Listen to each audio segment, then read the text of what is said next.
Hello friends, today in this video I will show you how to disable use small taskbar button on taskbar settings.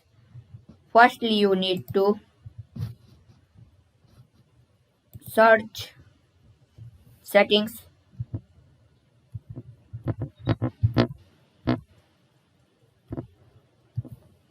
Now open settings. Now type taskbar. You see this taskbar settings, open it. Now you see this option, use small taskbar button, disable it. So you see this is big,